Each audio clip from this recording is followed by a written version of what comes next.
Hello. तो हमने जो है स्टीरियो स्टीरियो आइसोमर्स चल रहा है, उसमें हमने ज्योमेट्रिकल आइसोमरिज्म कंप्लीट कर लिया है, जीआई कंप्लीट कर लिया है। अब हम आगे बढ़ते हैं ऑप्टिकल आइसोमरिज्म में। तो जीआई में क्या क्या पढ़ा था वो आप इससे पहले वाली वीडियो में देख सकते हैं। अब हम OI optical isomerism OI start करते हैं। तो इसको स्टार्ट करने से पहले कुछ बेसिक टर्म्स जो होती हैं वो हमें जान लेनी चाहिए, जिनका बहुत ज़्यादा यूज है। बेसिक टर्म्स, बेसिक टर्म कौन कौन सी हैं? जैसे जैसे पहला है तो कायरल कार्बन।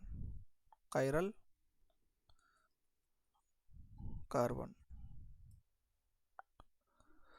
कायरल का मतलब क्या होता है? कायरल कार्बन भी होता है, कायरल नाइट्रोजन होता है, कायरल ऑक्सीजन होता है। तो कायरल का मतलब होता है कि sp3 एटम जो होता है हैव 4 डिफरेंट ग्रुप, यानी कि जो एटम है उसके पास sp3 हाइब्रिडाइजेशन होना चाहिए। तो यहाँ कार्बन की बात है तो कार्बन क्या होना चाहिए? यहाँ sp3 हाइब्रिडाइज होना चाहिए, मतलब 4 सिग्मा बॉन्ड होने चाहिए, या फिर 3 सिग्मा बॉन्ड एक लॉन पेयर होना चाहिए, और जो लॉन पेयर है वह लोकलाइज होना चाहिए। इसको लिख देते हैं हम डेफिनेशन। कायरल का मतलब है sp3 एटम हैव 4 डिफरेंट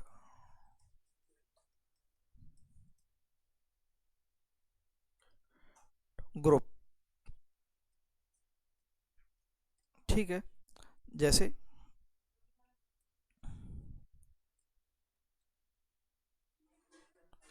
जैसे कायरल कार्बन हम एक एग्जाम्पल लेते हैं, उससे पहले sp3 जो हाइब्रिडाइजेशन है उसमें 4 सिग्मा बॉन्ड होने चाहिए, 4 सिग्मा या फिर 0 लॉन पेयर। ठीक है, एक कंडीशन तो ये बनती है। दूसरी कंडीशन क्या बनती है कि 3 सिग्मा बॉन्ड हो प्लस एक लॉन पेयर हो, एक लॉन पेयर हो। तो ये दो कंडीशन होनी चाहिए। और इसमें जो ये लॉन पेयर है ना, ये जो लॉन पेयर है, ये लॉन पेयर क्या होना चाहिए? लोकलाइज होना चाहिए। लोकलाइज लॉन पेयर का मतलब होता है कि वह वहीं रहता है, इधर उधर नहीं जाता। इधर उधर जाने से मतलब वह रेजोनेंस में नहीं जाता है। तो ये क्या है? लोकलाइज्ड है। लोकलाइज्ड लोकलाइज्ड लॉन पेयर है। और डीलोकलाइज लॉन पेयर जो है वह रेजोनेंस में जाता है। उसका एक एग्जांपल हम देख लेंगे कि कैसे क्या है। तो देखते हैं, पहले देखते हैं कायरल कार्बन क्या है। कायरल का मतलब sp3 एटम जिसके पास 4 डिफरेंट डिफरेंट ग्रुप, और जो वे ग्रुप हैं वे सिग्मा बॉन्ड से अटैच हों, चारों ग्रुप। और अगर 3 ग्रुप हैं तो तीनों सिग्मा बॉन्ड से अटैच हो और एक लॉन पेयर हो। जैसे जैसे देखते हैं, ये कार्बन है, कार्बन से यहाँ एक हाइड्रोजन अटैच है, यहाँ एक मिथाइल ग्रुप, यहाँ हेलो, और यहाँ हाइड्रोक्सी ग्रुप। ये 4 ग्रुप अटैच हैं, चारों डिफरेंट है। देखो ये सिग्मा बॉन्ड है, देखो ये रहा सिग्मा बॉन्ड, और ये भी सिग्मा बॉन्ड है, ये भी सिग्मा बॉन्ड है, ये भी सिग्मा बॉन्ड है। 4 सिग्मा बॉन्ड है। उस कारण से इस कार्बन का जो हाइब्रिडाइजेशन क्या है? sp3 है। sp3 हाइब्रिडाइज है। ये 4 सिग्मा बॉन्ड है। चारों जो ग्रुप्स ऑफ एटम्स हैं या फिर डिफरेंट ग्रुप जो हैं, चारों डिफरेंट हैं। 1 2 3 और ये 4, चारों अलग अलग ग्रुप जुड़े हुए हैं। तो इस कारण से ये जो कार्बन है वह क्या है? कायरल कार्बन है। तो कायरल कार्बन की हमने डेफिनेशन अच्छे से समझ ली, कायरल कार्बन कौन से होते हैं। तो जो कायरल होता है उस पर हम स्टार लगा देते हैं इस प्रकार से। तो ये कायरल कार्बन है। अब जैसे हम देखते हैं, लॉन पेयर की बात हुई यहाँ, ये लॉन पेयर वाली, तो इसका एग्जांपल ले लेते हैं। तो हम समझ गए हैं कि कायरल कार्बन क्या होता है। जैसे ये कार्बन है और इस पर एक यहाँ हाइड्रोजन ग्रुप है, एक यहाँ इथाइल इथाइल ग्रुप है, और एक यहाँ CH3 ग्रुप है, CH3। और एक यहाँ हम क्या रख देते हैं? यहाँ फ्री रेडिकल बच रहा है, यहाँ लेकिन हम यहाँ पर एक और इलेक्ट्रॉन दे देते तो यहाँ क्या हो गया, लोन पेयर, और इस पर नेगेटिव चार्ज आ जाएगा ना।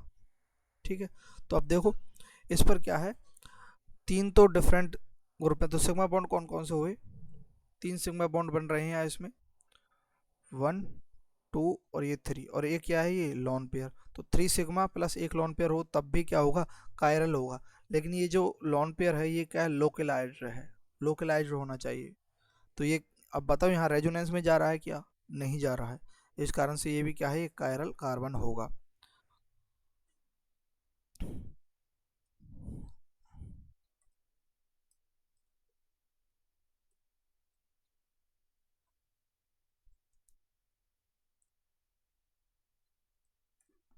अब देखते हैं कि जो लॉन पेयर है वह डीलोकलाइज कैसे होता है। अगर डीलोकलाइज है तो उसमें कायरल कार्बन होगा या नहीं। जैसे ये कार्बन है, यहाँ एक लॉन पेयर है, यहाँ एक ग्रुप है CH डबल बॉन्ड CH2, और यहाँ एक ग्रुप जुड़ा हुआ है मिथाइल, और यहाँ एथाइल C2H5 या ET भी लिख सकते हैं, ये है। और इस पर क्या नेगेटिव चार्ज रहेगा, रहेगा या नहीं, क्योंकि यहाँ एक एक्स्ट्रा इलेक्ट्रॉन है। ठीक है,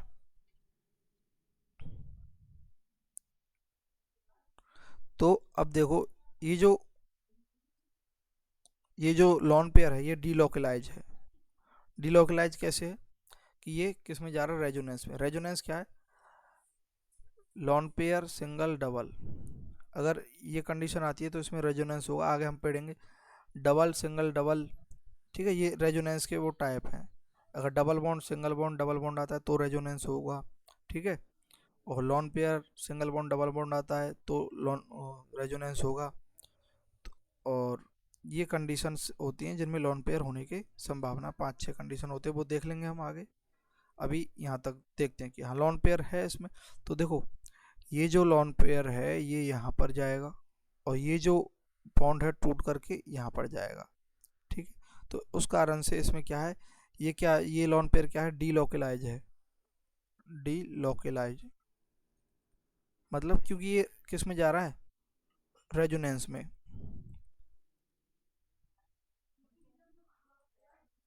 तो इस कारण से ये क्या है, कायरल कार्बन नहीं होगा। भले ये डिफरेंट ग्रुप है, ये भी डिफरेंट ग्रुप है, और ये भी डिफरेंट ग्रुप है, लेकिन ये जो लॉन पेयर है ये डीलोकलाइज है, उस कारण से ये क्या है, नो कायरल, कायरल कार्बन। समझ गए ना, कायरल कौन सा है और नॉन कायरल या फिर एकायरल कार्बन कौन सा है। देखो जैसे ये जो कार्बन है ये एकायरल कार्बन है, क्योंकि ये ये क्या है, तीन हाइड्रोजन सेम एटम है, और ये डिफरेंट ग्रुप हो जाएगा इसके लिए, पूरा का पूरा डिफरेंट ग्रुप है, और थ्री हाइड्रोजन है। तो लेकिन ये कार्बन क्या है, ये वाला एकायरल है, एकायरल, वो भी एकायरल है, और ये भी एकायरल है, और ये भी एकायरल है। लेकिन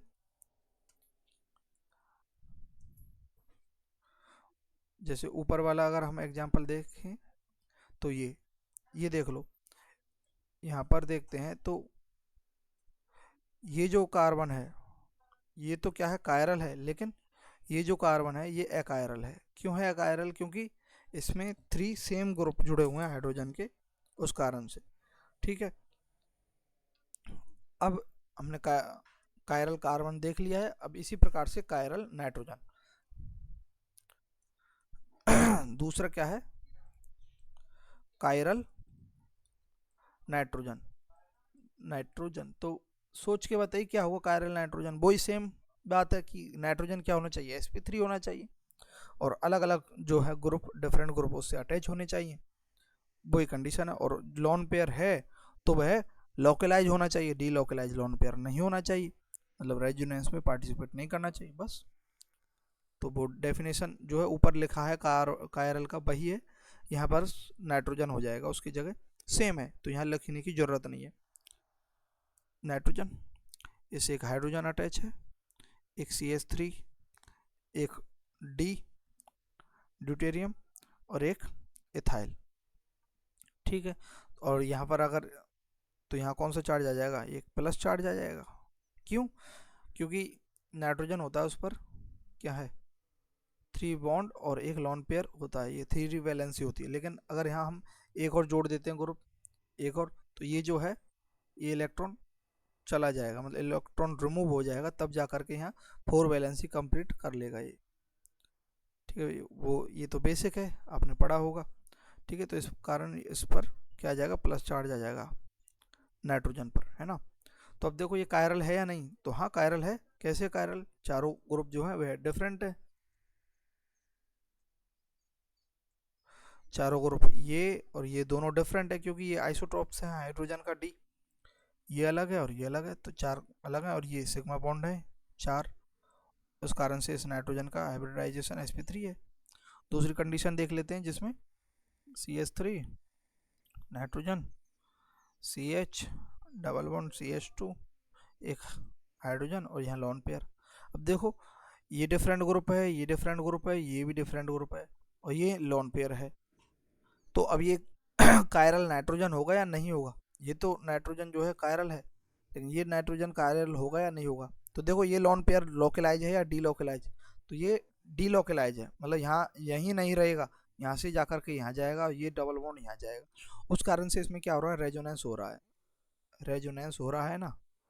तो ये क्या है एकायरल, एकायरल नाइट्रोजन है। बहुत ही बेसिक सी चीज़ है, बहुत ही इजी है, एकायरल नाइट्रोजन हो गया। ठीक है, तो यहाँ कायरल नाइट्रोजन नहीं है। अब देखते हैं हम कायरल सल्फर। तो सेम कंडीशन, कायरल क्या होता है हमने पहली डेफिनेशन में पढ़ लिया था कि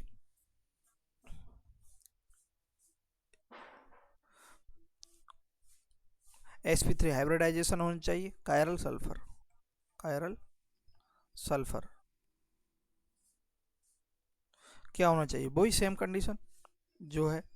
तो सल्फर है, सल्फर के लिए 4 सिग्मा बॉन्ड होने चाहिए, या 4 सिग्मा 3 सिग्मा प्लस एक लॉन पेयर, लॉन पेयर कैसा, लोकलाइज, लोकलाइज लॉन पेयर होना चाहिए, लॉन पेयर कैसा, लोकलाइज। बस ये कंडीशन है। जैसे सल्फर है, सल्फर के ऊपर एक ये ग्रुप है, ये ये ऑक्सीजन है, ये C2H5 एथाइल है, और ये मिथाइल है, और यहाँ क्या है, लॉन पेयर है। तो देखो ये लॉन पेयर जो है पार्टिसिपेट कर रहा है क्या रेजोनेंस में, देखो नहीं कर रहा है ना, नहीं कर रहा है ना। तो ये तीनों जो ग्रुप है वो डिफरेंट है, 1 2 3। अब देखो इसमें सिग्मा बॉन्ड है, ये एक सिग्मा है, ये सिग्मा, और इसमें एक सिग्मा है और एक पाई है, तो हमें तो सिग्मा देखने तो 3 सिग्मा है और एक लॉन पेयर है, तो sp3 हाइब्रिडाइजेशन तो होगा इसमें।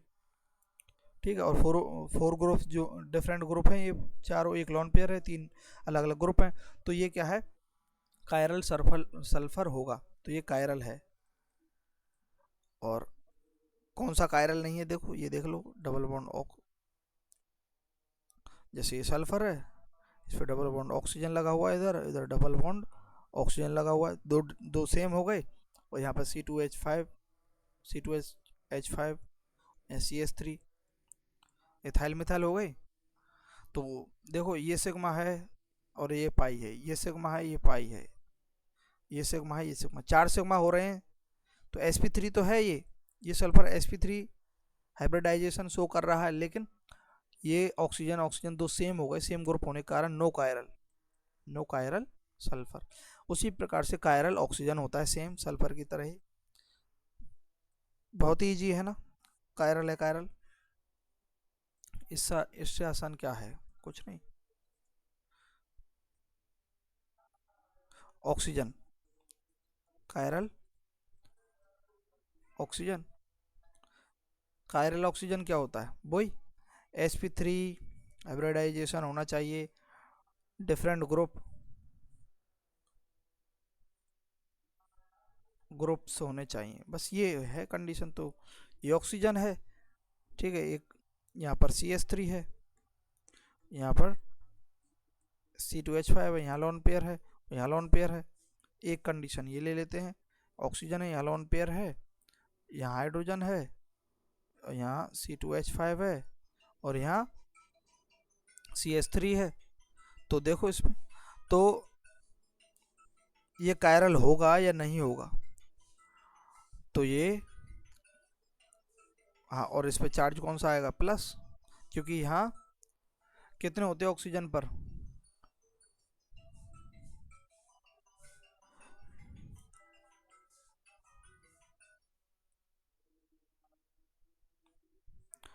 6 होते हैं।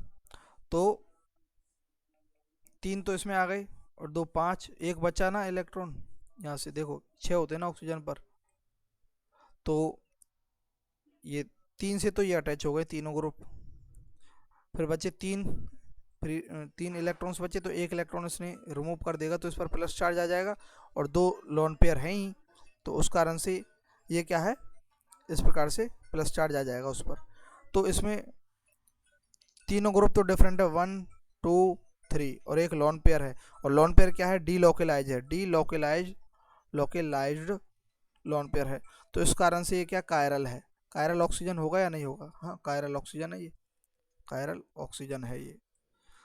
और एक बच्चा कायरल फॉस्फोरस, सेम कंडीशन है।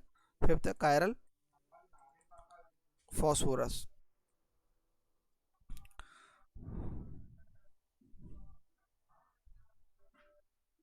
उसमें भी वही कंडीशन सेम, sp3 होना चाहिए। ये फॉस्फोरस है, ये कोई R2 ग्रुप है, ये R1 ग्रुप है, ये कोई R3 ग्रुप है, यहाँ कोई लॉन पेयर है, तो ये कायरल होगा, तीनों ग्रुप है, और ये जो है रेजोनेंस में नहीं जा रहा है lone pair, localise lone pair है। दूसरा एग्जांपल देखते हैं कि ये फॉस्फोरस है, यहाँ डबल बॉन्ड ऑक्सीजन है, ठीक है, और यहाँ इथाइल है, मिथाइल है, यहाँ इथाइल है, और यहाँ कोई भी ग्रुप जुड़ा हुआ है, ठीक है, तो ये चारों ग्रुप डिफरेंट है, तो ये भी क्या होगा, कायरल होगा। और sp3 हाइब्रिडाइजेशन होना चाहिए, ये सिग्मा, ये सिग्मा, ये सिग्मा, ये सिग्मा, तो 4 सिग्मा है, सेम कंडीशन है। तो यहाँ पर हमारा जो कायरल है, कायरल समाप्त होता है। अब आगे हम क्या स्टार्ट करते हैं,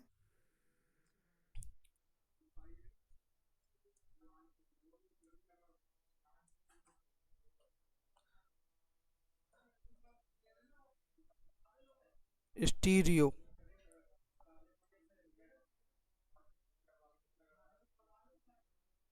स्टीरियो सेंटर्स, स्टीरियो सेंटर्स, अब देखते हैं ये क्या होता है।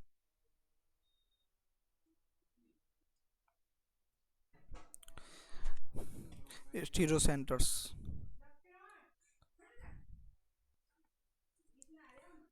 स्टीरियो सेंटर्स, स्टीरियो सेंटर क्या होते हैं कि जो स्टीरियो मेरिक जो रीजन है, स्टीरियोजेनिक जो रीजन होते हैं, उसके अंदर 2 स्टीरियो सेंटर होते हैं। स्टीरियो सेंटर मतलब जहाँ से आइसोमरिज्म होता है या फिर रेस्ट्रिक्टेड जो साइट होती है उन्हीं को स्टीरियो सेंटर्स बोलते हैं, ठीक है। जैसे स्टीरियो जो सेंटर है 2 होते हैं, हर किस पर, GI एग्जीविशन पर, या फिर 2 पर, 2 पर GI, ये क्या है, स्टीरियो सेंटर है। और कायरल कार्बन जो होता है, कायरल कार्बन या कायरल जो सेंटर होता है वो भी क्या है, स्टीरियो सेंटर होता है, ठीक है। तो स्टीरियो सेंटर जो होते हैं, जैसे कि AC डबल बॉन्ड C है, तो ये जो रेस्ट्रिक्टेड साइट है ना, यही क्या है, स्टीरियो सेंटर्स हैं। यहाँ पर GI एक्जोवेट जहाँ होता है, जिसमें GI होता है, ये क्या है, स्टीरियो सेंटर है। कार्बन डबल बॉन्ड नाइट्रोजन हुआ तो ये 2 हो गए, या फिर नाइट्रोजन डबल बॉन्ड नाइट्रोजन हुआ तो ये भी क्या है, स्टीरियो सेंटर्स हैं। जैसे एग्जांपल देखते हैं स्टीरियो सेंटर्स का, CH3 CH double bond CH single bond C, hydrogen पर एक H है, एक Br है एक NH2 है, ठीक है। तो देखो स्टीरियो सेंटर कितने हैं, पहले तो देखते हैं जो स्टीरियो जेनिक जो एरिया है वह क्या है, ये रहा।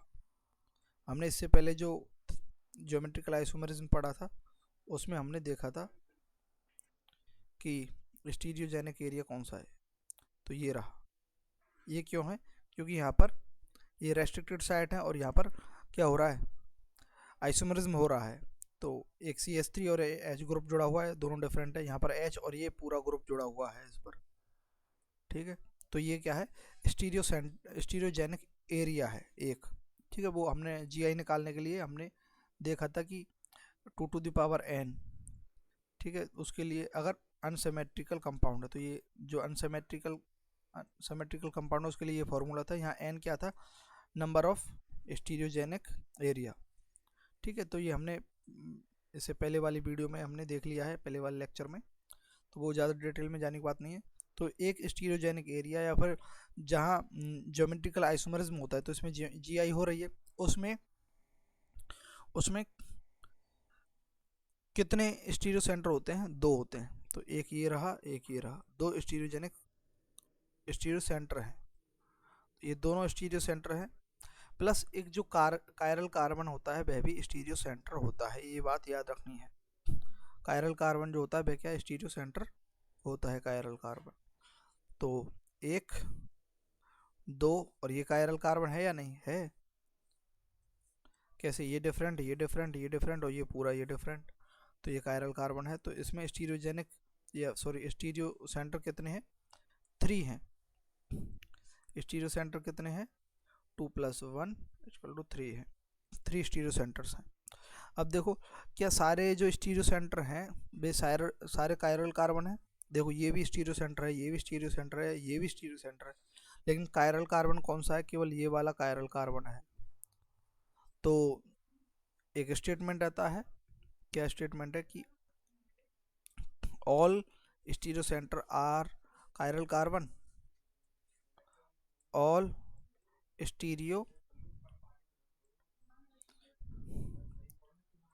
Centres are chiral carbon, chiral carbon. सही बात है क्या ये? देखो ये स्टीरियो सेंटर है, ये भी स्टीरियो सेंटर है, ये भी, तो ये कायरल कार्बन है क्या? नहीं, ये कायरल कार्बन नहीं है।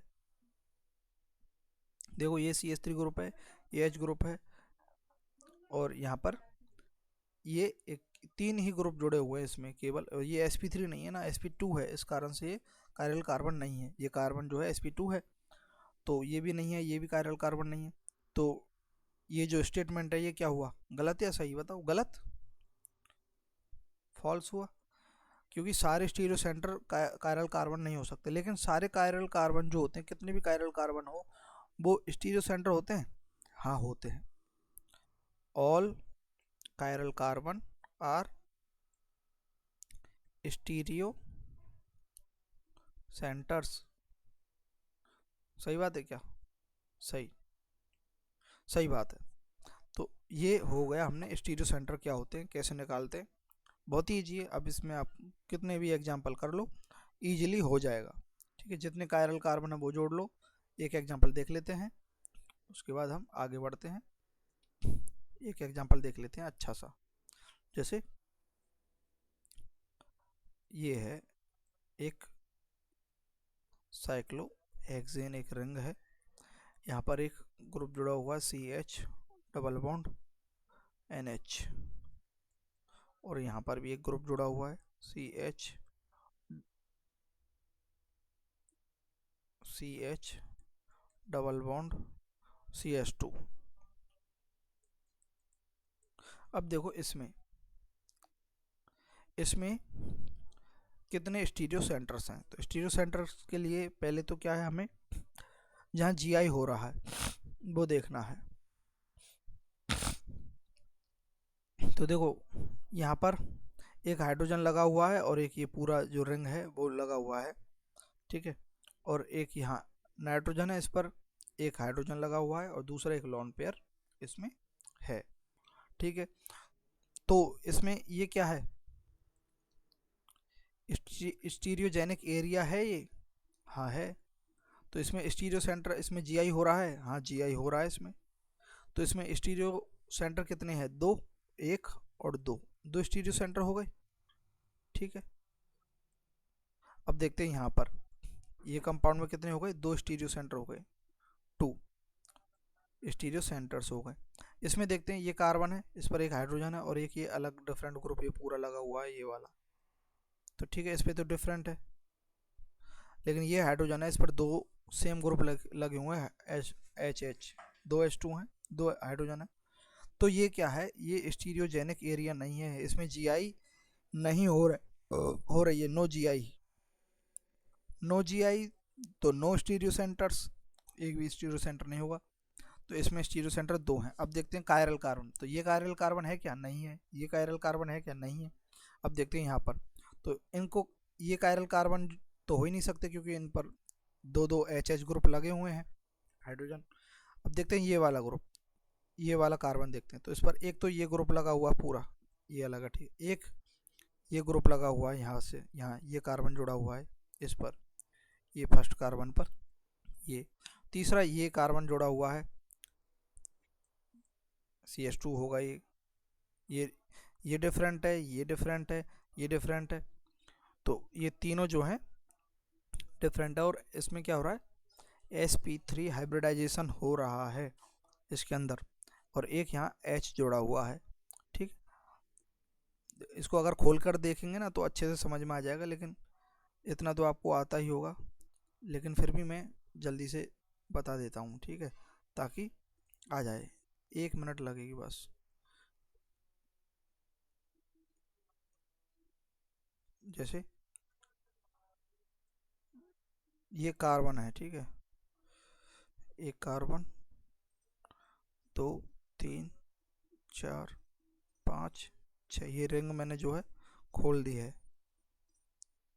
जो कॉर्नर्स होते हैं ना वो कार्बन को डिनोट करते हैं।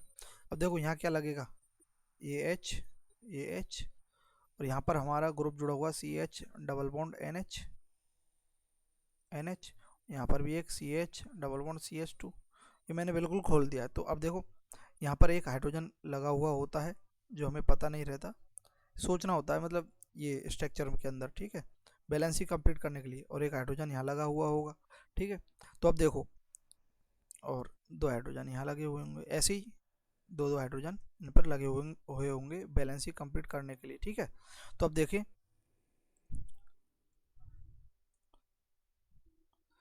ये जो कार्बन है ये कायरल है या नहीं, देखने में ही आ रहा होगा, कायरल है ना, 1 मिनट,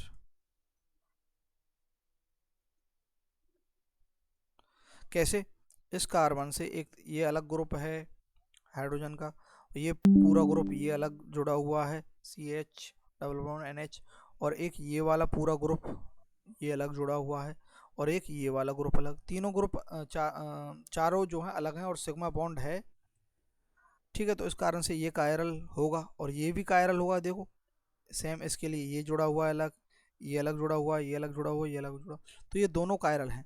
तो अब इसमें कितने स्टीरियो सेंटर होंगे इस स्ट्रक्चर में, टोटल दो तो ये हैं ही है स्टीरियो सेंटर, एक यहाँ पर जीआई हो रहा है उस कारण दो स्टीरियो सेंटर ये रहे, और ये दो कायरल कार्बन है, एक और ये दो, तो दो स्टीरियो सेंटर प्लस दो कायरल कार्बन, तो टोटल इसमें कितने स्टीरियो सेंटर हुए, 4 स्टीरियो सेंटर्स हुए।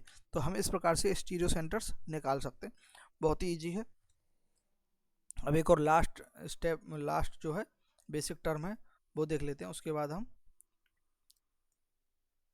आगे चलेंगे, उसके बाद ये ऑप्टिकल आइसोमरिज्म जो है स्टार्ट हो जाएगा अच्छे से। हालांकि ये ऑप्टिकल आइसोमरिज्म की टर्म है, ये चल रही हैं जो, ये वेरी इंपॉर्टेंट है। तो अब देखते हैं कि pseudo chiral centre, pseudo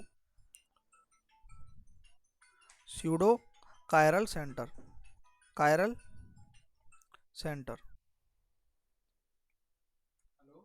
pseudo chiral centre कौन से होते हैं, मतलब झूठे।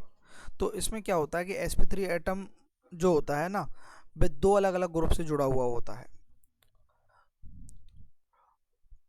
और दो ग्रुप जो होते हैं वो सेम होते हैं, लेकिन जो सेम ग्रुप होते हैं उनके अंदर क्या होता है जीआई होता है। अगर जीआई हो रहा है तो वह क्या होगा, कायरल होगा, और जीआई नहीं हो रहा है तो वह एकायरल कार्बन होगा, या फिर एकायरल एटम होगा, एकायरल सेंटर होगा। तो बहुत ही ईजी है, इसमें क्या है वही sp3 हाइब्रिडाइजेशन होनी चाहिए, sp3 atom have to different, pseudo के अंदर टू, ये याद रखना है, टू डिफरेंट ग्रुप। ठीक है। दूसरी कंडीशन क्या है कि जो दो अदर टू सेम जो अदर टू सेम ग्रुप्स हैं, other two groups are same but exhibit GI or have chiral center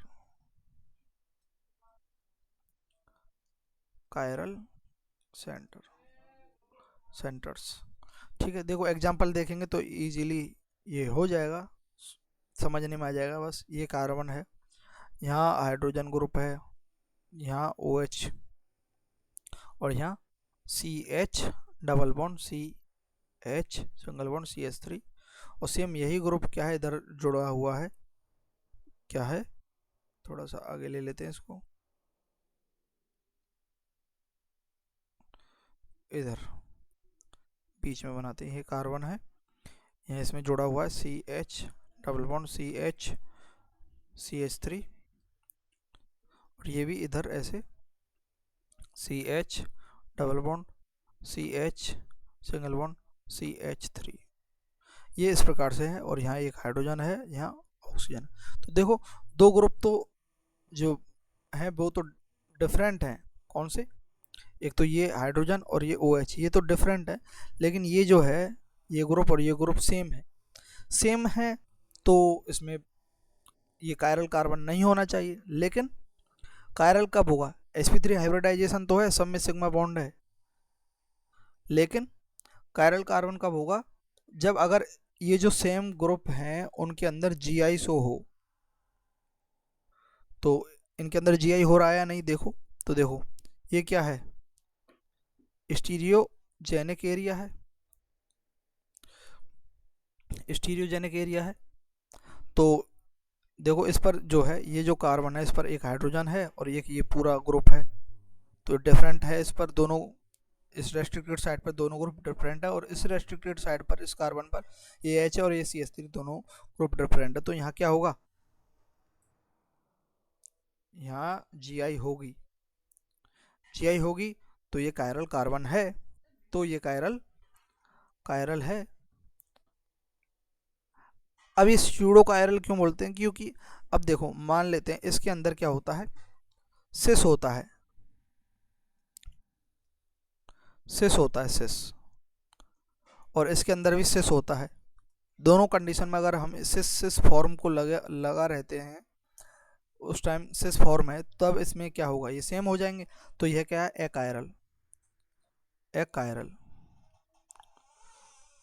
chiral होगा ये। और जब ये सिस ही रहे, और ये किस में बन जाए, ट्रांस में, तब ये क्या होगा, कायरल कार्बन होगा। और ऐसे ही अगर ये क्या हो जाए, ट्रांस हो जाए, और ये सिस हो जाए, तो ये डिफरेंट हो जाएंगे ना दोनों का, इनका जो एटम्स का अरेंजमेंट है, तो ये कायरल हो जाएगा। लेकिन अगर ये भी ट्रांस है और ये भी ट्रांस है, तो ये सेम हो जाएगा, तो ये क्या हो जाएगा, एकायरल हो जाएगा ना इस कंडीशन में। तो दो कंडीशन में तो एकायरल है, दो कंडीशन में कायरल है, तो GI होने पर ये कायरल और एकायरल दोनों शो करता है। तो उस कारण से क्या है, इस प्रकार का जो कार्बन है वह क्या है, इसमें 2 स्टार लगते हैं, ये क्या स्यूडो कायरल सेंटर है ये। तो स्यूडो कायरल हमने समझ लिया है, बहुत ही ईजी है। स्यूडो कायरल के लिए 2 डिफरेंट ग्रुप होने चाहिए, 2 सेम होने चाहिए, और जो 2 सेम ग्रुप है उनके अंदर GI होनी चाहिए। ठीक, तो ये हो गया ज्योमेट्रिकल आइसोमरिज्म, हमने पहले देख लिया है अच्छे से। अब देखते हैं RS कॉन्फ़िगरेशन, यहाँ से हमारा टर्म समाप्त होती है और हमारा जो है मेन स्टार्ट होता है OI।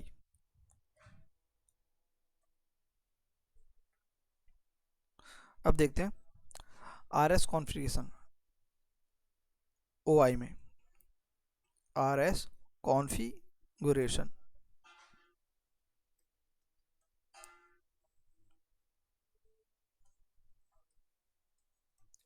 RS कॉन्फ़िगरेशन, इसमें क्या है, R4 क्या है, रेक्टस जो क्लॉकवाइज है, R4 क्या है, रेक्टस, रेक्टस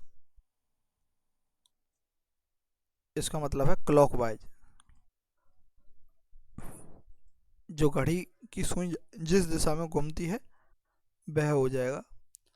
और एस का मतलब होता है सिनिस्टर, सिनिस्टर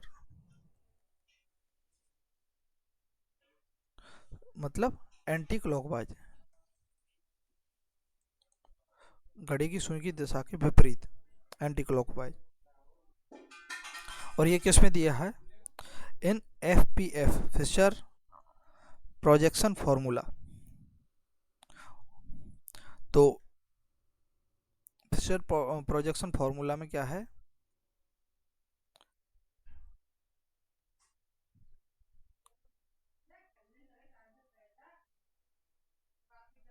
प्रोजेक्शन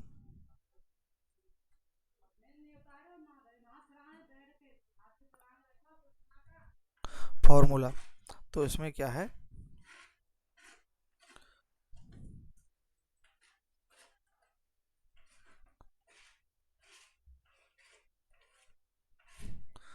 जैसे ये A है, ये कोई B है, ये C है, ये D है, D,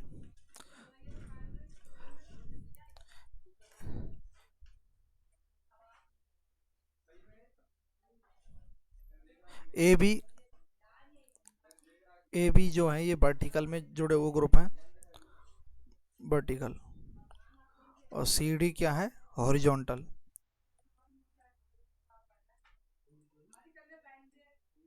हॉरिजॉन्टल। तो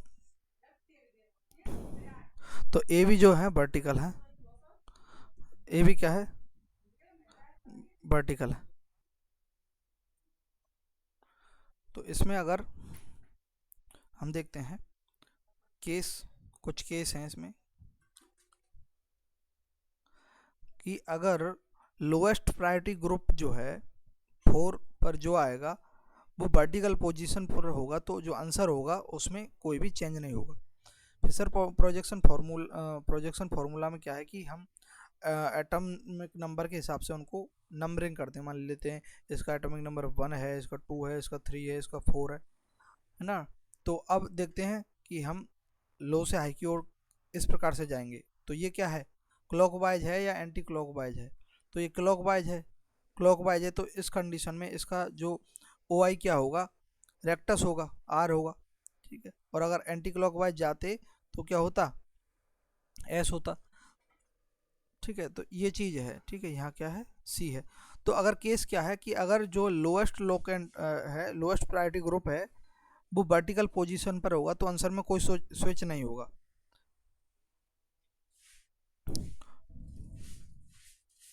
lowest priority group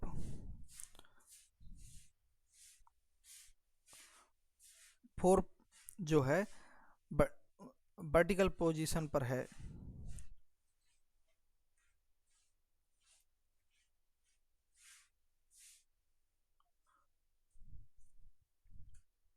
vertical position,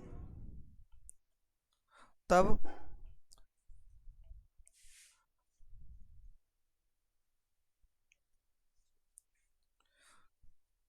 answer में कोई भी स्विच नहीं होगा। मतलब जैसे कि, जैसे एग्जांपल देखते हैं एक,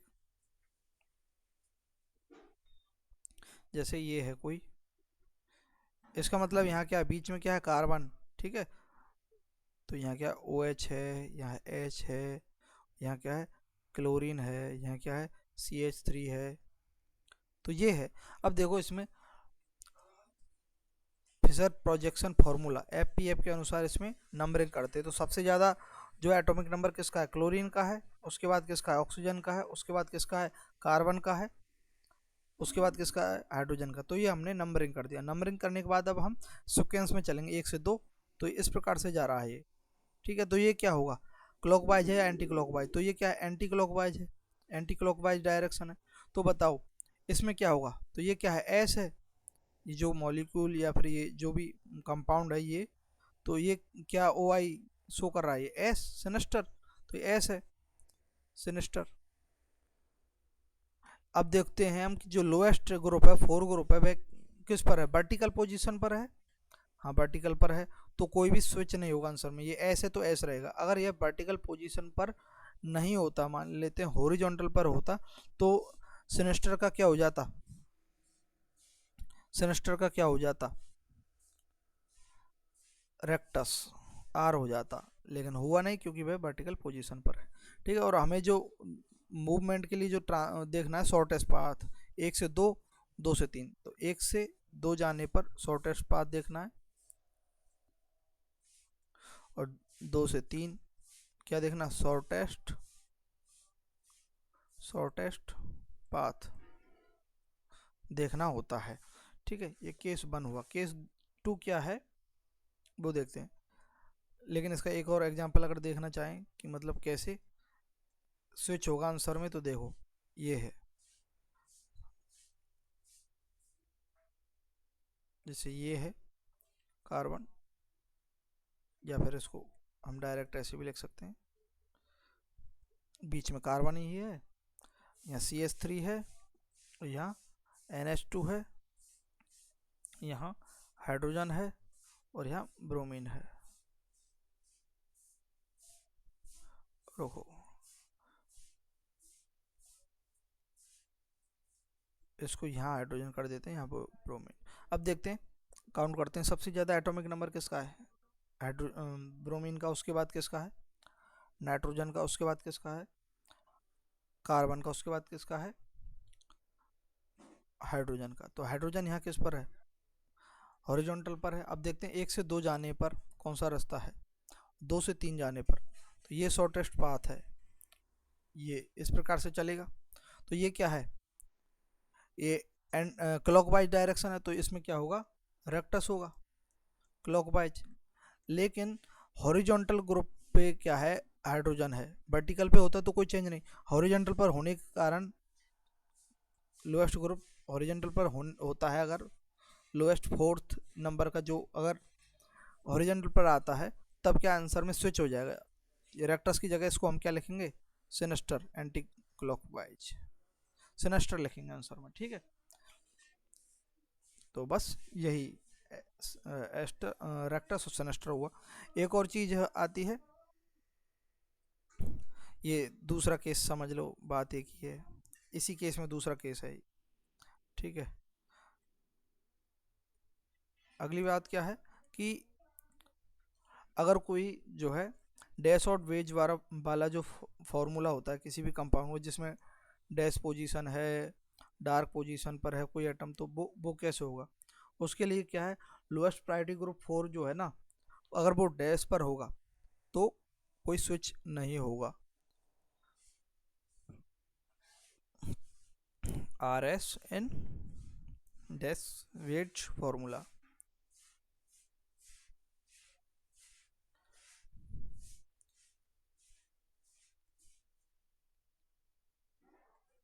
क्या है इसमें, जैसे मान लेते हैं ये कोई कार्बन है, ठीक है, इस पर एक सी एच थ्री ग्रुप जुड़ा हुआ है प्लेन में, और एक हाइड्रोक्सी ग्रुप जुड़ा हुआ है, और एक जो है डेस्क में क्या है, ब्रोमीन है, और एक जो है इसमें डैश में क्या है, ये डार्क में तो ब्रोमीन, डैश में क्या है, हाइड्रोजन। अब देखते हैं इसमें कंडीशन क्या है, कंडीशन क्या है कि लोएस्ट प्रायोरिटी ग्रुप जो है ना, lowest priority is on dash position, dash पर होता है, तो no change in answer, no change in answer. ठीक है, तो अब देखो इसमें हम काउंटिंग करते हैं इस कंपाउंड के अंदर, तो सबसे ज़्यादा जो एटॉमिक नंबर किसका होगा इसमें, ब्रोमीन का, उसके बाद किसका होगा, ऑक्सीजन का, उसके बाद किसका होगा, कार्बन का, उसके बाद किसका होगा, हाइड्रोजन का। तो देखिए लोएस्ट जो ग्रुप है, लोएस्ट प्रायोरिटी जो है, FPF में फिशर प्रोजेक्शन फॉर्मूला के अंदर वह हाइड्रोजन की है और हाइड्रोजन यहाँ पर किस पर है, डैश पर है, तो इसके आंसर में कोई भी चेंज नहीं होगा। अब देखो हम इसकी उस पर जाते हैं तो ये क्या बनेगा, शॉर्टेस्ट पाथ लेना है हमें, 1 से 2, 2 से 3, 2 से 3 और 1 से 2, 1 से 2 ऐसे जाएगा, ठीक है। ये पाथ लेने का वो है कंडीशन। तो अब देखो इसमें क्या है, ये क्या है, क्लॉकवाइज है या एंटी क्लॉकवाइज है, तो ये क्या है, क्लॉकवाइज, क्लॉकवाइज है तो क्या होगा, रेक्टस, रेक्टस होगा, आर होगा क्लॉकवाइज में। तो इसमें कोई भी चेंज नहीं करेंगे। अगर ये जो हाइड्रोजन है ये अगर डैश पर नहीं होता किसी और पर होता तो आंसर में चेंज कर देते हम, जो भी आंसर आता मान लेते, अगर रेक्टस आता तो सिनेस्टर करते, सिनेस्टर आता तो रेक्टस करते।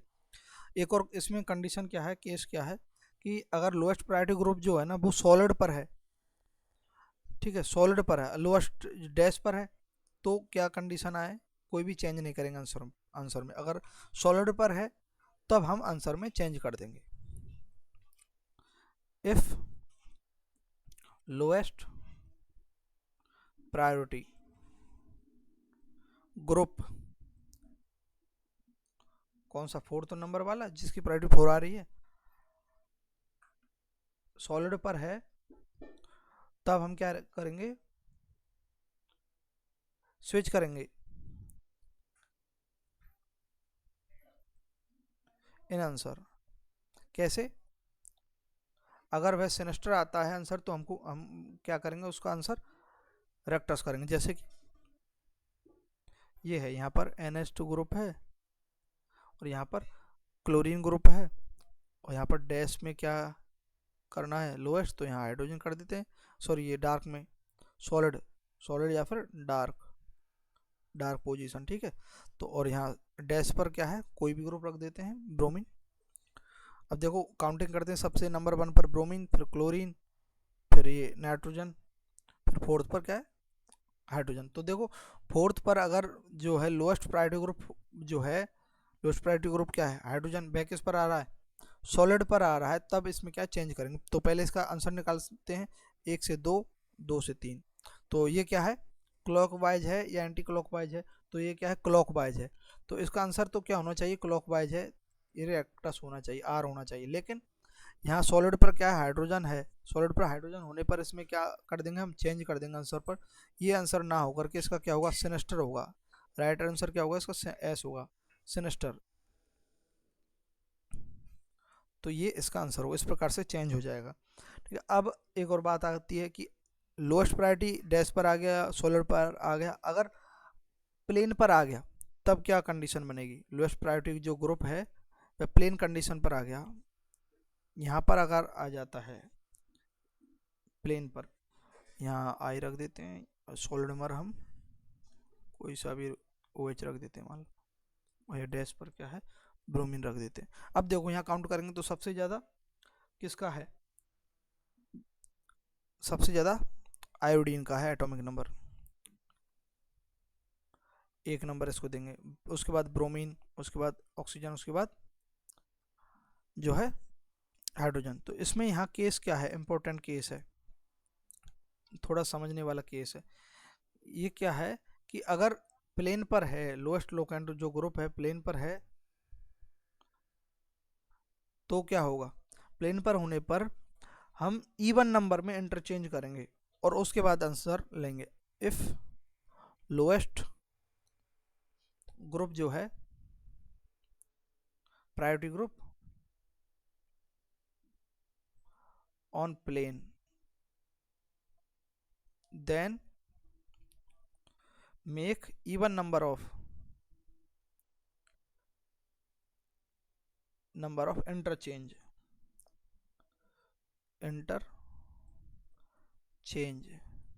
इवन नंबर क्या होगा, 2, 4, तो 2 बार चेंज करेंगे हम, सीधी सी बात है।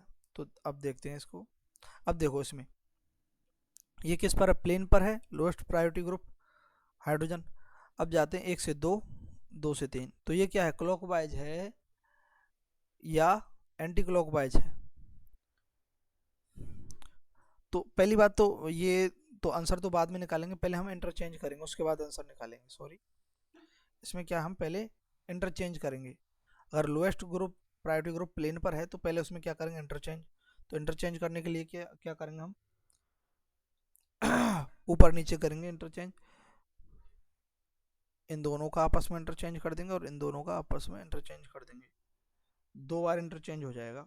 ठीक है, तो क्या स्ट्रक्चर बन जाएगी देखते हैं। इंटरचेंज करने के बाद जो हाइड्रोजन है वह कहाँ पर आ जाएगा, ब्रोमीन की जगह, और ब्रोमीन कहाँ पहुँच जाएगा, हाइड्रोजन की जगह, और आई कहाँ जाएगा, ओ OH की जगह, और ओ OH कहाँ पहुँच जाएगा, आई की जगह। तो 2 इंटरचेंज हो गए। अब यहाँ पर हम लगाते हैं, अब यहाँ पर काउंटिंग करते हैं। तो ये 1 पर, ये 2 पर, ये 3 पर, 4 पर, ये इवन नंबर 2 इंटरचेंज किए हैं हमने। देखो एक इंटरचेंज फर्स्ट, ये दूसरा इंटरचेंज, तो इवन नंबर में इंटरचेंज किए हैं। उसके बाद जो फॉर्म बन कर आती है उसमें हम आंसर निकालते हैं अगर प्लेन पर आता है लोएस्ट प्रायोरिटी ग्रुप। तो देखो इसमें क्या है, 1 से 2 जाएंगे और 2 से 3 जाएंगे, तो ये क्लॉकवाइज है या एंटी क्लॉकवाइज, तो ये तो एंटी क्लॉकवाइज है ना, एंटी क्लॉकवाइज। तो ये एंटी क्लॉकवाइज है, तो इसका आंसर क्या होगा, सिनेस्टर, एस सिनेस्टर होगा, anti clockwise, anti clockwise S. समझे, ये बहुत ईजी है, एक बार फिर से भले ही देख लीजिए। अगर प्लेन पर होता है लोएस्ट प्रायोरिटी ग्रुप तो अब तब हम उसमें इवन नंबर ऑफ इंटरचेंज करते हैं। इंटरचेंज मतलब ग्रुप्स जो अटैच हैं कार्बन पर उनको इंटरचेंज करते हैं, ऊपर का नीचे, मतलब एक तो हॉरिजॉन्टली और एक वर्टिकली। तो ऊपर का नीचे और साइड वाले को आपस में, मतलब समझ रहे ना, ये इस प्रकार से हमने आई का ओ OH के साथ किया और हाइड्रोजन का ब्रोमीन के साथ किया, इस प्रकार से इंटरचेंज करते हैं। तो ये हमारा RS कंप्लीट होता है और हमने जो है एग्जाम्पल देख लिए हैं। बस इससे ज़्यादा हमें कुछ नहीं देखना है, जो मेन एग्जाम्पल है हमने देख लिए हैं। अब आते हैं polarimeter experiment. Polarimeter,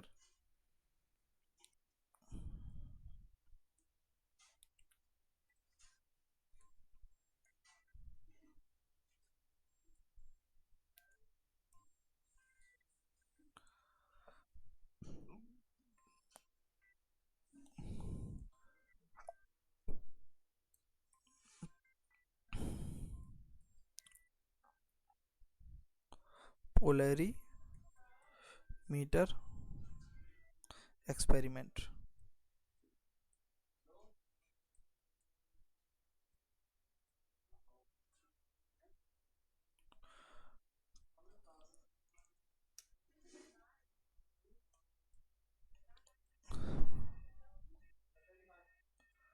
polarimeter experiment, ordinary light जो होती है उसको हम अगर किसी निकोल प्रिज्म से पास करते हैं तो वह क्या है, प्लेन पोलराइज लाइट हो जाती है, एक पोलराइज लाइट बन जाती है। जैसे कि कोई लाइट है, ठीक है, वो ऑर्डिनरी लाइट क्या है, सभी और फैली हुई होती है। जैसे हम अपना जो बल्ब देखते हैं घर के अंदर, जो LED लाइट जो लगी हुई होती है वो ऑर्डिनरी लाइट है।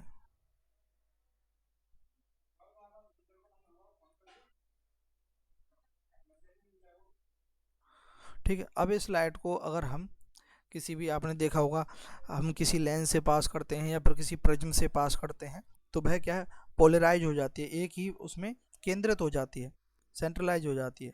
तो अब यहाँ पर हम लगा देते हैं, मान लेते हैं निकोल कोई प्रिज्म है ये।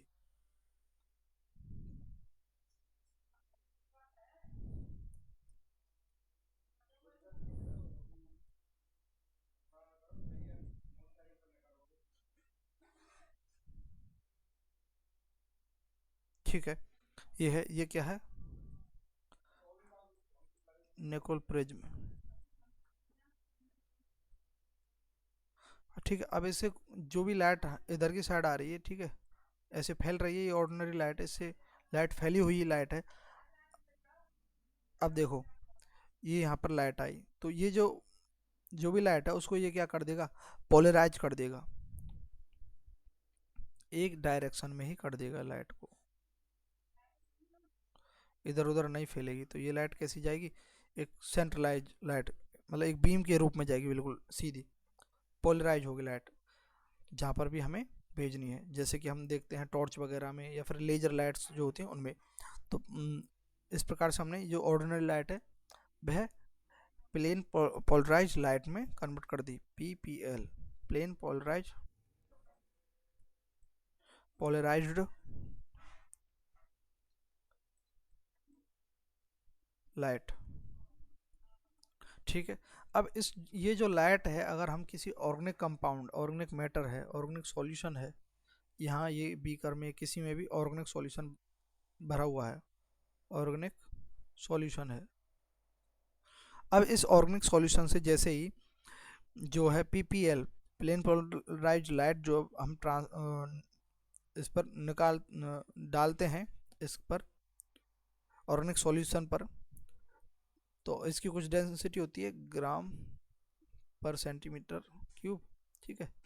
तो इस पर हम जैसे डालते हैं तो जो है, अगर पीपीएल जो लाइट है, प्लेन पोलराइज लाइट है, अगर इसको रोटेट कर पाती है, मतलब रोटेट हो जाती है इसके कारण, इस ऑर्गेनिक मैटर के कारण अगर रोटेट हो जाती है, तब क्या होगा कि ये जो कंपाउंड है, ये जो ऑर्गेनिक सॉल्यूशन है, वह क्या ऑप्टिकली एक्टिव है, मतलब उसको रोटेट कर दिया। और अगर रोटेट नहीं कर पाती है,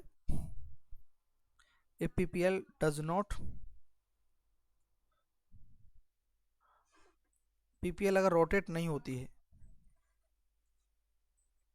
दो कंडीशन बनती है इसमें। ठीक है।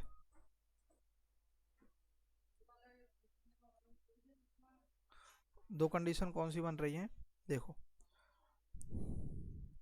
If PPL, plane polarise light, does not rotate,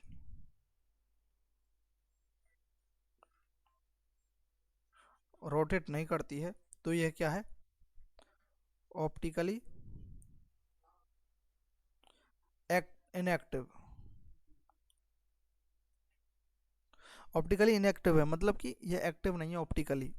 optics का मतलब क्या होता है, लाइट से। तो अगर कोई चीज़ जो है, लाइट उस चीज़ में चेंज कर पा रही है, या फिर लाइट ही चेंज हो गई उस चीज़ में जाने के कारण, तो वह क्या हुआ, कोई भी मैटर या कंपाउंड वह क्या ऑप्टिकली एक्टिव है। जैसे कि हम किसी लेंस पर अगर लाइट डालते हैं, तो वह लेंस उस लाइट को या तो क्या कर देता है, डाइवर्ज कर देता है या फिर कन्वर्ज कर देता है। जैसे डाइवर्जन लेंस होते हैं, कन्वर्जन होते हैं, उसी प्रकार से मिरर होते हैं। तो वो क्या है, ऑप्टिकली एक्टिव है।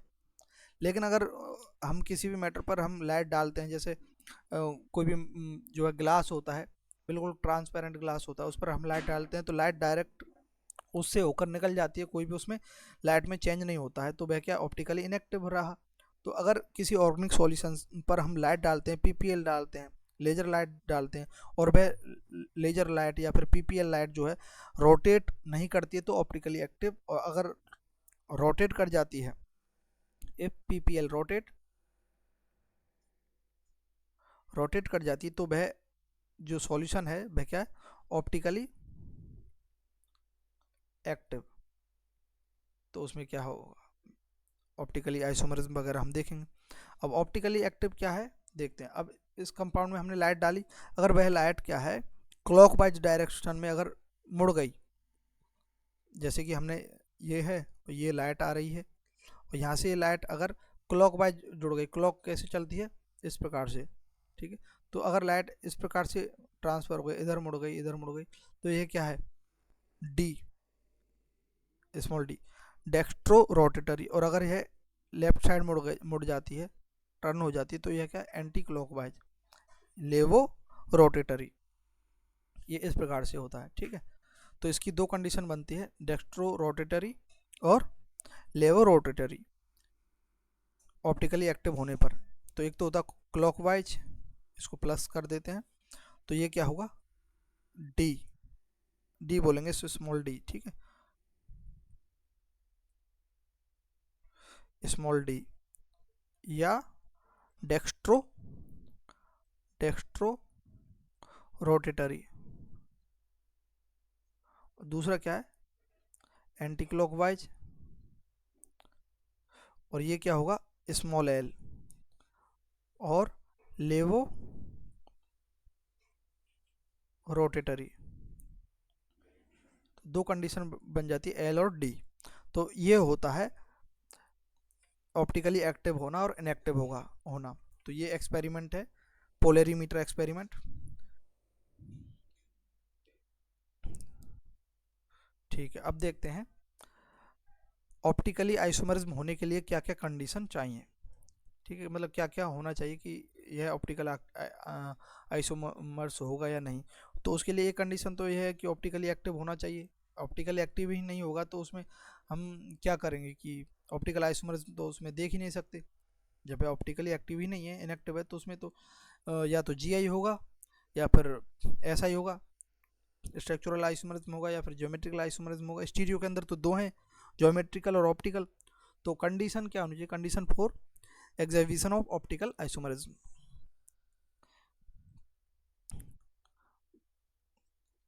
Condition 4, exhibition of optical isomerism. Writing पर मत जाना, समझ में नहीं आए तो कमेंट करना और अच्छे से इम्प्रूव करेंगे। इम्प्रूव ही करना है, मुझे सीखना है, लगातार सीखते जाना है, हर किसी को सीखते रहना चाहिए। Be a student always. मैं भी एक स्टूडेंट ही हूँ और हमेशा स्टूडेंट रहूँगा। स्टूडेंट बने रहना चाहिए, सीखते रहना चाहिए, जब तक जीना है तब तक सीखना है। Plane of symmetry, POS, plane of symmetry, ये कंडीशन है जीआई के लिए।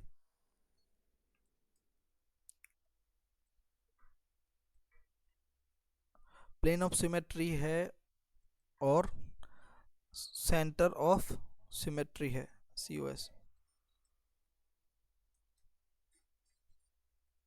सिमेट्री है। दो कंडीशन है ये। अगर इनमें से कोई सी भी कंडीशन आती है तो कंपाउंड क्या होगा? ऑप्टिकली इनएक्टिव होगा, सीधी सी बात है। ऑप्टिकली इनएक्टिव से मतलब हम जान गए हैं पहले कि अगर कंपाउंड के अंदर पीपीएलओ डालने पर वह रोटेट नहीं करता है, वह लाइट पीपीएल, तो वह क्या ऑप्टिकली इनएक्टिव है। अब बार बार हम लाइट थोड़ी डालेंगे किसी कंपाउंड पर, तो उसको चेक करने के लिए हम क्या करते हैं कि ये जो सिमेट्री अगर किसी कंपाउंड में पाई जाती है तो वह क्या ऑप्टिकली इनएक्टिव होता है। दोनों पाई जाती हैं और एक भी पाई जाती है इसमें से, मान लेते हैं पीओएस है और दूसरी ओएस है, सीओएस। किसी कंपाउंड में पीओएस तो पाई जा रही है लेकिन सेंटर ऑफ सिमेट्री नहीं पाई जा रही, फिर भी वह क्या होगा? ऑप्टिकली इनएक्टिव होगा। क्यों? क्योंकि इसमें पीओएस तो पाई जा रही है, कोई भी एक पाई जाती है। या फिर मान लेते हैं पीओएस, दूसरी सीओएस, पीओएस नहीं पाई जा रही लेकिन सीओएस पाई जा रही है, तो भी क्या होगा? ये ऑप्टिकली इनएक्टिव होगा। ऑप्टिकली एक्टिव कब होगा? जब ये दोनों ही सिमेट्री नहीं पाई जाती, प्लेन ऑफ सिमेट्री ये भी नहीं पाई जाती और सेंटर ऑफ सिमेट्री ये भी नहीं पाई जाती, तब वह कंपाउंड क्या होगा? ऑप्टिकली एक्टिव होगा, सॉरी ऑप्टिकली एक्टिव होगा। अब ये होती क्या है? प्लेन ऑफ सिमेट्री क्या होती है, सीओएस, सेंटर ऑफ सिमेट्री क्या होती है, ये देख लेते हैं। जो भी है, किसी भी कंपाउंड को, किसी भी एटम्स या कंपाउंड को बीच से काटने पर वह same symmetry,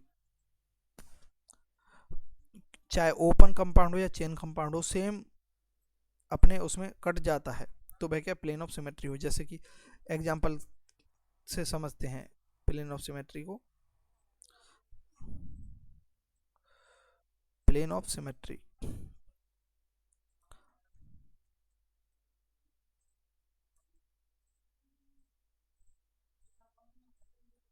plane of symmetry बहुत ओपन एंड साइकिल, साइक्लिक। ठीक है, तो जैसे कि ये ए है, ए लेटर अल्फ़ाबेट का हमारा इंग्लिश का। अब देखो ये कोई कंपाउंड की स्ट्रक्चर, अब बताओ इसमें प्लेन ऑफ सिमेट्री है या नहीं? ये बी है, ये सी है, ये डी है, ऐसे ही ई है, ऐसे ही एफ है, जी है और ये एच है। अब देखो इसमें हमें क्या देखना है? प्लेन ऑफ सिमेट्री देखना है।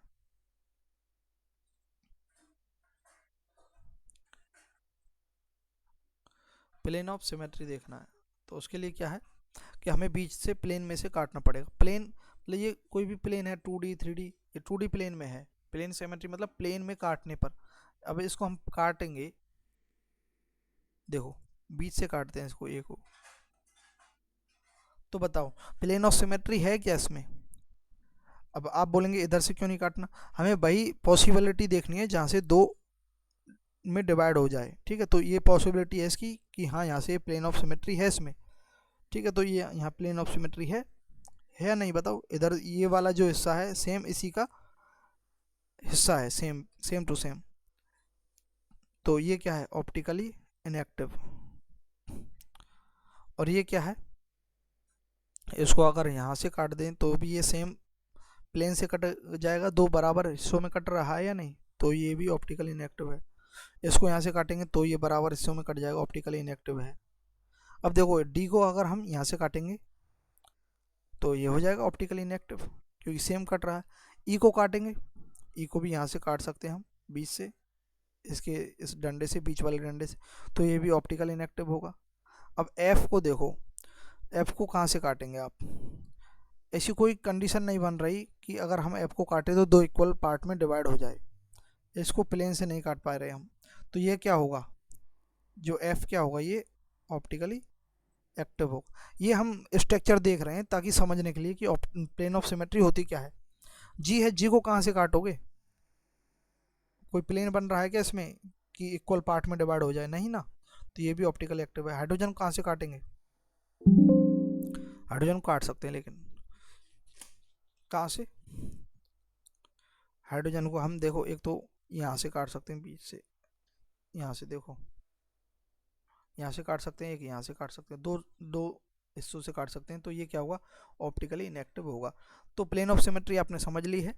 आगे देखते हैं सेंटर ऑफ सिमेट्री। ठीक है, ठीक है, तो रिंग और दोनों कंपाउंड के लिए होती है वो, ये सिमेट्री जो होती है। जैसे ये तो क्या एक प्रकार से तो ओपन चेन भी ऐसे हो सकती है, जैसे कि CH3 CH CH CH3, इसको काट सकते हैं ना ऐसे बीच से, इक्वल कट गया ना, तो इसमें क्या है? प्लेन ऑफ सिमेट्री है ना, समझिए ना, तो इसमें प्लेन ऑफ सिमेट्री है। आगे देखते हैं सेंटर ऑफ सिमेट्री।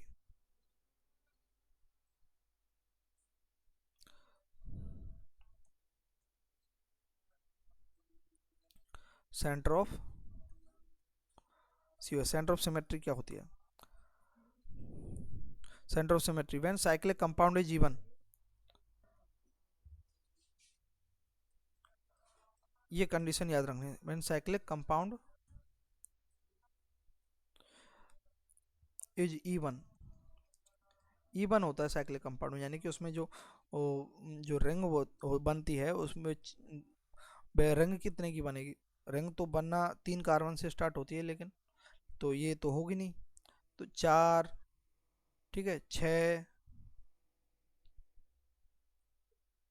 4 6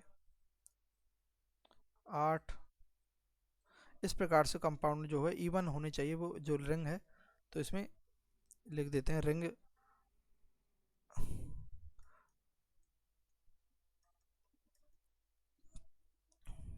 4 6 6 8 10 12, इन इतने कार्बन की रिंग होनी चाहिए। ठीक है, COS होने के लिए, सेंटर ऑफ सिमेट्री के लिए। और ये सेंटर ऑफ सिमेट्री होगी तो उसमें क्या है? ऑप्टिकली इनएक्टिव होगा वह।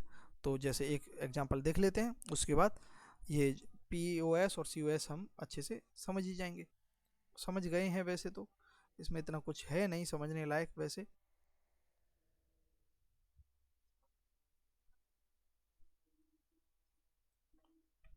जैसे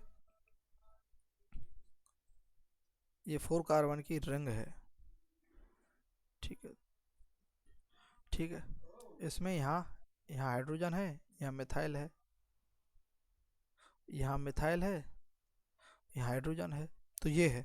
तो इसको हम कैसे काटें? अब POS होने के लिए क्या है कि यहाँ कंडीशन क्या है कि हम इसको ऐसे काटेंगे, क्या ऐसे काटेंगे तो इक्वली डिवाइड नहीं होगा। कैसे नहीं होगा इक्वली डिवाइड? कि देखे जाए तो मतलब इधर की साइड मिथाइल है, इधर की साइड नीचे की साइड मिथाइल है।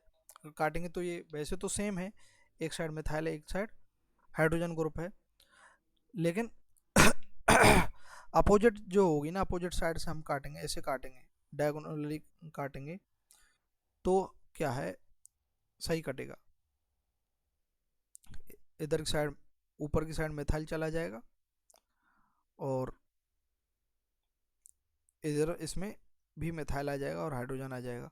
तो इस प्रकार से in the ring opposite diagonally side must have same group, then this will be POS. जो अपोजिट जो साइड है वे सेम ग्रुप होनी चाहिए डायगोनली, तो डायगोनली सेम ग्रुप है ना, ये डायगोनली सेम ग्रुप है, तो यहाँ इसमें पीओएस होगा, ये कंडीशन है। इन द रिंग, रिंग कैसी होनी चाहिए, even, opposite diagonally side, opposite diagonally, opposite भी कैसा होना चाहिए, डायगोनली अपोजिट होना चाहिए, diagonally opposite side must have same group,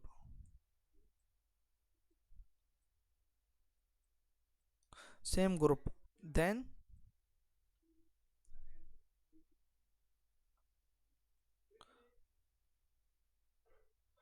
तब क्या प्लेन ऑफ सिमेट्री होगा। ठीक है, अपोजिट साइड, तो देखो यहाँ अपोजिट साइड में है, डायगोनली अपोजिट है, देखो इस रंग में, तो सेम ग्रुप है, तो क्या होगा, इसमें पीओएस होगा। ठीक है, तो यहाँ कार्बन 1 2 3 4, 4 कार्बन के रहेंगे, तो इसमें सी ओ एस होगा, सेंटर ऑफ सिमेट्री होगा, सीधी सी बात है, ये याद रखने वाली बात है, सी ओ एस क्या होता है, पी ओ एस क्या होता है। तो हम एक एग्जाम्पल देख लेते हैं, ये है,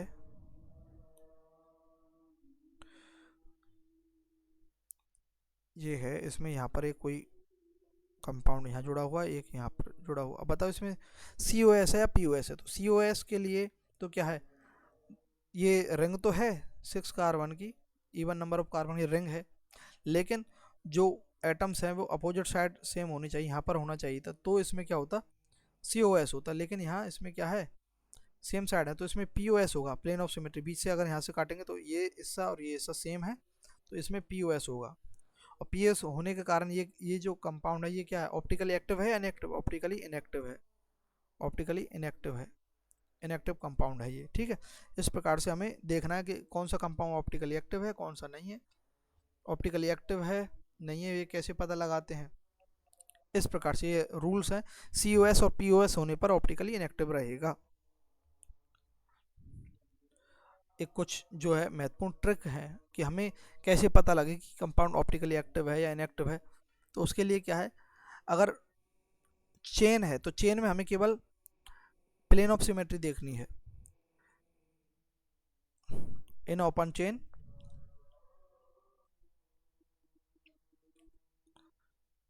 स्ट्रक्चर में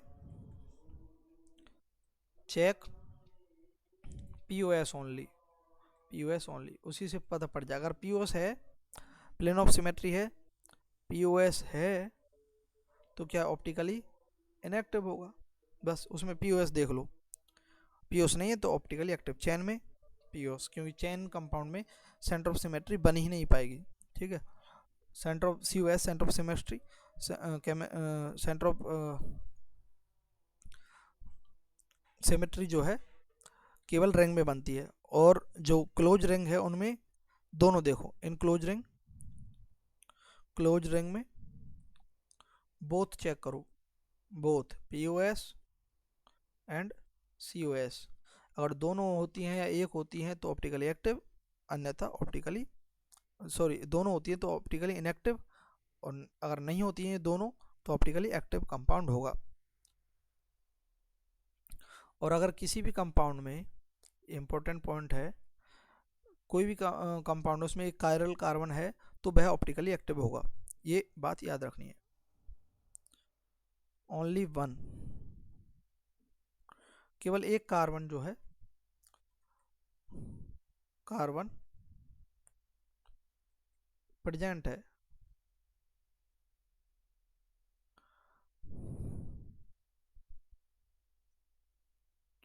ऑलवेज ऑप्टिकली एक्टिव होगा हमेशा। ठीक है, तो ये ऑप्टिकली एक्टिव इनएक्टिव हो गया।